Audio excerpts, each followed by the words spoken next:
O link da história estará na descrição.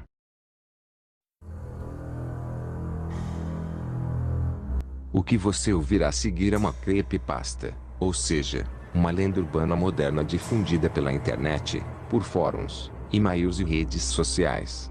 Normalmente podem ser fictícias, sem provas ou fontes confiáveis, ficando assim apenas como um conto de terror, mas... e se forem reais?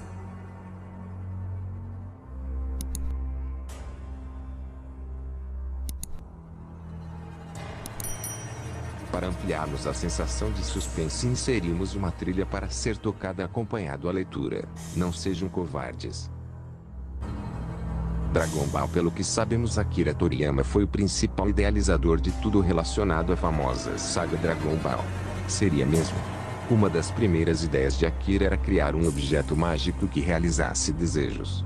Uma criança deu a ideia de que fosse algo similar ao gênio da lâmpada. Como a criança possuía um desenho de um dragão negro com os olhos vermelhos sangue, Akira aderiu à ideia. Porém, ele modificou algumas coisas daquele dragão, o que deixou a criança um tanto triste. 2 meses depois, Akira começava a criar o que seria hoje um dos maiores animes já feitos, que teve início em forma de mangá, HQs japonesas. As esferas do dragão foram criadas, e o gênio das esferas era o enorme Shenlong verde e bondoso, que conhecíamos muito bem. Acontece que esse dragão deveria ser o dragão negro com olhos mais vermelhos do que o Shenlong que estávamos acostumados a ver. Era o desejo da pequena criança. E com um detalhe mais obscuro, na cabeça do dragão haviam manchas de sangue e ferimentos gravíssimos expostos que, obviamente, deixava subentendido que o dragão lutou até a morte, ou provavelmente já estava morto. Mas aí entra a pergunta: como uma criança oriental de mais ou menos 7 anos vestia aquela camisa? Sendo que para aquela idade vestir algo assim era assustador. Detalhe: naquela época, animes, mangás ainda não eram coisas tão comuns assim como atualmente. Dias depois, Akira se mudava de sua antiga residência em Yokohama.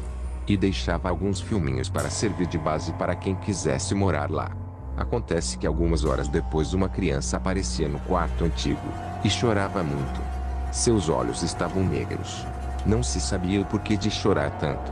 A criança sussurrava com um tom depressivo: "Eu só queria ver meu amigo." Mas qual amigo? Nesse momento havia algo curioso.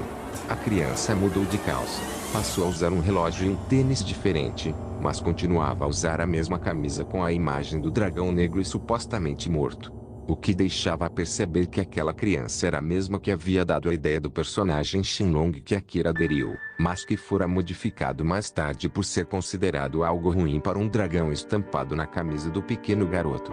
A criança ficava lá, chorando. E os tempos se passando. Anos se passaram. Finalmente lançava-se a animação japonesa Dragon Ball. Porém, ao mesmo tempo, um policial, também oriental, entrou no que poderia ser uma casa onde havia muitos materiais de desenho antigos. Provavelmente a antiga casa que pertencia a Akira Toriyama. O policial vasculhava a casa em busca de drogas de boa quantidade, pois era possível que aquela casa servisse para abrigo de traficantes ou yakuzas máfia japonesa. Porém, durante uma busca aprofundada, o policial e os seus companheiros encontraram uma imagem aterrorizante: eram os traficantes. Todos tiveram seus corpos dilacerados por algum tipo de animal feroz, possivelmente selvagem. O policial e seus companheiros não ficaram assustados com a cena a princípio, porém ao olhar bem para o cadáver mais próximo, perceberam que os olhos daquele cadáver haviam ficado totalmente avermelhados, e que sua cabeça mostrava ferimentos em alto grau de gravidade. Parecia ter lutado com alguém até a morte.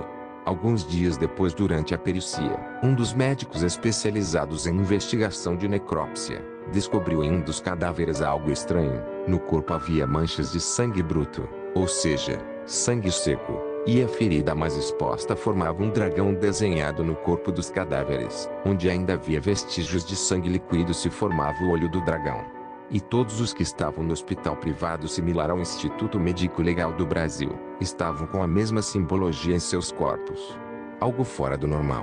Em cada corpo havia uma tatuagem de sangue em forma de dragão.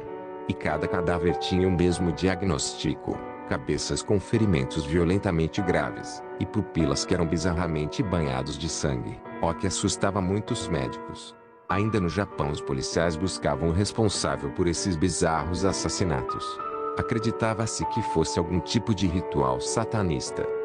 Mas como alguém teria capacidade médica de mudar a cor das pupilas das vítimas? E o que significava tais ferimentos nas cabeças de forma tão psicótica? E o que significava tal dragão desenhado com sangue nos corpos? As famílias das vítimas relatavam que as vítimas desapareceram após o dia 14 de julho de 1998. Nessa época se passava uma reprise do filme do Dragon Ball A Lenda de Shenlong, Shenlong no Densetsu, que aparentemente seria a primeira aparição do Supremo Dragão Shenlong, o famoso dragão que realizava desejos, quando as 7 esferas eram reunidas.